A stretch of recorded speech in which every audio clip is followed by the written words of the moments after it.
بات کرتے ہیں جی 16 days of activism اینڈ یقیناً یہ جو 16 دن ہیں یہ خواتین کے حوالے سے گھریلو تشدد کے حوالے سے آگہی کے دن ہیں کہ زیادہ سے زیادہ اس کو کنڈیم کیا جائے، اس کے بارے میں آگہی بڑھائی جائے۔ ایک عام تصور یہ ہے کہ جب بھی ہم گھریلو تشدد کا ذکر کرتے ہیں ہمیں لگتا ہے یہ غریب طبقے کا مسئلہ ہے، یہ ایسے خاندانوں کا گھروں کا مسئلہ ہے جہاں پہ مالی مشکلات ہیں اور مالی مشکلات کی وجہ سے لوگ طیش میں آ جاتے ہیں، آپے سے باہر ہو جاتے ہیں۔ But if we look at every strata of our society, ہر طبقے پہ اگر ہم یہ نظر ڈالتے ہیں تو ہمیں نظر آئے گا کہ یہ بہت پریویلنٹ ہے۔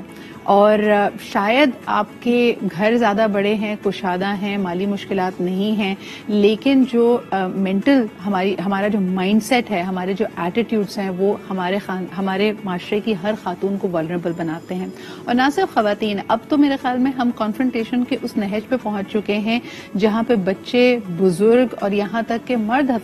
حضرات بھی، جہاں پہ غصہ زیادہ بڑھ جاتا ہے تو مرد حضرات بھی تشدد کا نشانہ بن رہے ہیں۔ But let's begin with domestic violence and how it affects women, because ان کی تعداد بہت بڑی ہے۔ میں نے ابھی آپ کو حال ہی میں بتایا تھا when I was in France for the women's forum, وہاں پہ ایک بہت ہی انٹرسٹنگ آرٹ ایگزیبٹ کے بارے میں مجھے پتا چلا جو کہ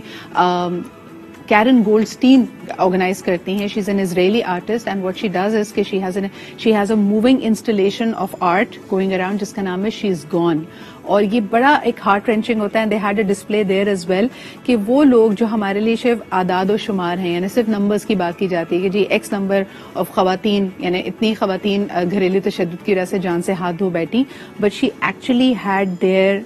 their belongings، یعنی ایک ایسی خاتون کے ڈریسز، وہ جو چیزیں استعمال کرتی تھیں with the title that she is gone، کہ یہ ایک جیتا جاگتا انسان تھا جس کی پسند ناپسند، جس کا رہن سہن، جس کی چیزیں آپ دیکھ سکتے ہیں، لیکن آج وہ ڈومیسٹک وائلنس کی وجہ سے ہم میں نہیں ہے۔ تو آئیے ذرا اس حوالے سے بات کرتے ہیں۔ ہمارے ساتھ موجود ہیں the gender specialist at the legal aid society Aroosa Khatti. السلام علیکم Aroosa, thank you so much for being here, you are a renowned development practitioner. تو ہم نے سوچا کہ آج کے اس موضوع پہ آپ سے ضرور مدد لی جائے۔ آپ کی ریسرچ اور انالیسس کیا کہتی ہے عروسہ؟ اس وقت جو مسئلہ ہے، پاکستان میں بہت قانون سازی کی گئی ہے، رپورٹنگ کو آسان بنایا گیا ہے، رپورٹنگ کے لیے جو فریم ورک ہے اس کو خواتین کے لیے زیادہ سہل بنایا گیا ہے، لیکن پھر بھی ہم ٹرینڈز دیکھ رہے ہیں کہ وہ اپورڈ ہی ہیں۔ اس کی کیا وجہ ہے؟ میرے خیال میں دیکھیں، جو ڈومیسٹک وائلنس یا مختلف قسم کے جو تشدد ہیں خواتین کے اوپر، اس کے بہت سارے اسٹرکچرل کازز ہیں نا، روٹ کازز ہیں۔ ہمیں جب تک ان روٹ کازز کو ہم ایڈریس نہیں کریں گے تب تک جو ہے یہ ڈومیسٹک وائلنس یا وائلنس اگینسٹ ویمن جو ہے وہ بڑھتا ہی جائے گا۔ سچویشن کچھ سال پہلے ڈفرنٹ تھی، 10 سے 15 سال پہلے، 25 سال پہلے، کیونکہ رپورٹنگ میکینزم اتنا فرینڈلی نہیں تھا۔ اب ہمارے پاس کیسز جو ہیں یا رپورٹنگ جو ہے وہ بہتر ہوئی ہے تو کیسز اب جو ہے اور زیادہ ویزیبل ہوئے ہیں، تو ہمیں لگتا ہے کہ وائلنس بڑھا ہے۔ وائلنس پہلے بھی موجود تھا،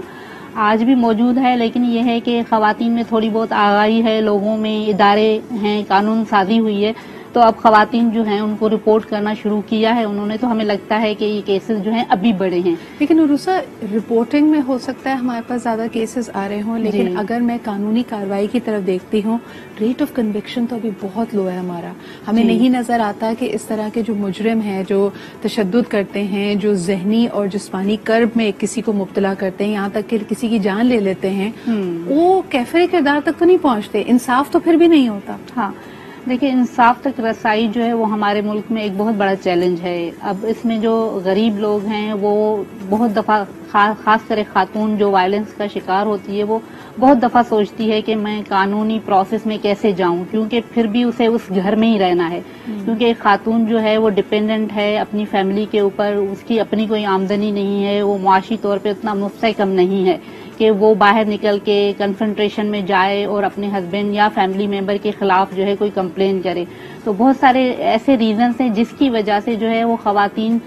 جو ہے وہ کمپلین بہت دفعہ سوچنے کے بعد جاتی ہیں کمپلین کرنے۔ مطلب یہ ایسا نہیں ہوتا کہ خاتون جب پہلی دفعہ اس کے اوپر کوئی تشدد ہو تو وہ فوراً سے جو ہے وہ کمپلین کے لیے سوچتی ہے، بہت ایکسٹریم لیول تک جب وہ بات پہنچ جاتی ہے، تشدد پہنچ جاتا ہے، اس کے لیے کوئی اور راہ نہیں ہوتی، اس کے بعد وہ نکلتی ہے۔ اچھا، اگر اسٹیپ بائی اسٹیپ یہ 2-3 چھوٹے چھوٹے سوالات تھے جو میں چاہوں گی کہ ہمارے ویورز کی آگہی کے لیے آپ ضرور ان کو ایڈریس کریں۔ عروسہ، ہمارے کورٹس اب ایموشنل ابیوز کو بھی ریکگنائز کرتے ہیں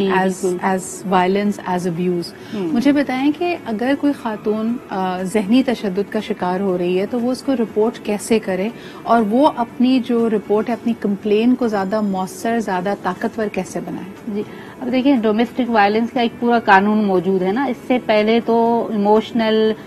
سیکشل وائلنس جو ہے، یا پھر فائنینشیل جو وائلنس ہے، اکنامک وائلنس ہے، اس کو اس طرح سے ایک کرائم سمجھا ہی نہیں جاتا تھا۔ بالکل۔ قانون آنے کے بعد جو ہے اب یہ ایکسیپٹنس ہے کہ کسی بھی خاتون کے ساتھ جو ہے ایموشنل ایکسپلائٹیشن اگر اس کی ہو رہی ہے تو وہ بھی ایک جرم ہے۔ اب یہ ہے کہ کمپلین کیسے ہو، بہت سارے ادارے ہیں، بہت ساری NGOs ہیں جو اس کے اوپر کام کر رہی ہیں۔ آپ نے نام سنا ہوگا لیگل ایڈ سوسائٹی کا، اس کا ایک پورا میکینزم ہے جس میں لوگ کمپلینس کرتے ہیں، اور ہمارے جو ہے وہاں پہ بہت سارے وکلاء جو ہیں وہ بیٹھے ہوئے ہیں، خواتین اپنی کمپلینس بتاتی ہیں اور ایڈوائزز لیتی ہیں اس کے اوپر۔ لیکن اگر لوگوں کو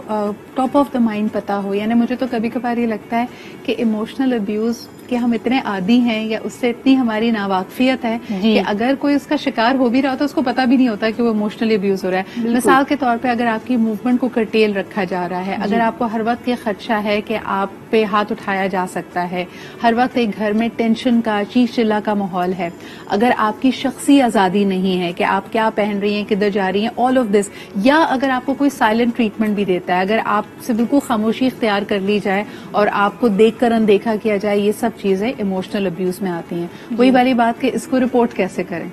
دیکھیے، سب سے پہلے تو ہمیں آگاہی پروگرام جو ہے، سینسٹائزیشن پروگرام ہمیں کرنے ہوں گے تاکہ ہم لوگوں کو بتا سکیں کہ لوگوں کے جو بنیادی انسانی حقوق ہیں وہ کیا ہیں۔ ایک عورت جو ہے، تعلیم اس کا حق ہے، جاب کرنا وہ چاہتی ہے، اس کا یہ رائٹ ہے، اگر وہ باہر نکلنا چاہتی ہے اس کا یہ رائٹ ہے، ہاسپٹل جانا چاہتی ہے یہ اس کا رائٹ ہے، بیسک رائٹس ہیں بیسیکلی نا۔ تو یہ سینسٹائزیشن جب عوام کو، پبلک کو، خاص کر خواتین کو، بچیوں کو جب یہ رائٹس کی انفارمیشن دی جائے گی، بعد میں ان کو یہ ریئلائزیشن ہوگی کہ اچھا ہمارے یہ رائٹس ہیں جن کو ہم نے ایکسس کرنا ہے۔ آپ کی بات بالکل صحیح ہے کہ بعض اوقات تو بہت سارا تشدد ہو رہا ہوتا ہے لیکن ایکسیپٹنس ہے خواتین کے اندر، اس کی ایکسیپٹنس موجود ہے، یعنی اس کو اپنا وہ نارمل سمجھتے ہیں کہ بجی ایسی ہی ہے شادی۔ اچھا، ایک آخری سوال عروسہ، مجھے بتائیے کہ اگر تشدد، جسمانی تشدد اس لیول پہ پہنچے کہ آپ کے جسم پہ نشان بھی ہیں، چوٹیں بھی ہیں، تو ان کو رپورٹ کرنے کا کیا طریقہ ہے؟ کیونکہ وہی آپ کی والی بات کہ اکثر ایسی خواتین کی ایک دم پولیس آفس تک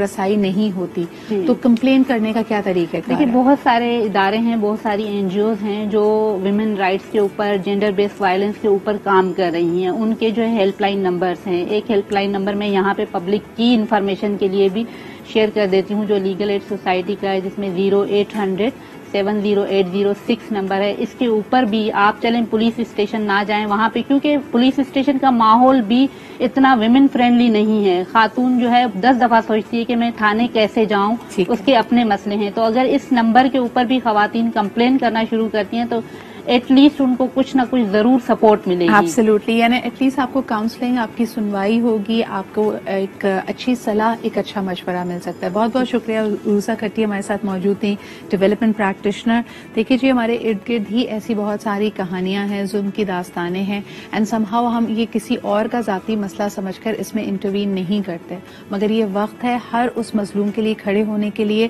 جو شاید اپنے آپ میں اتنی طاقت نہیں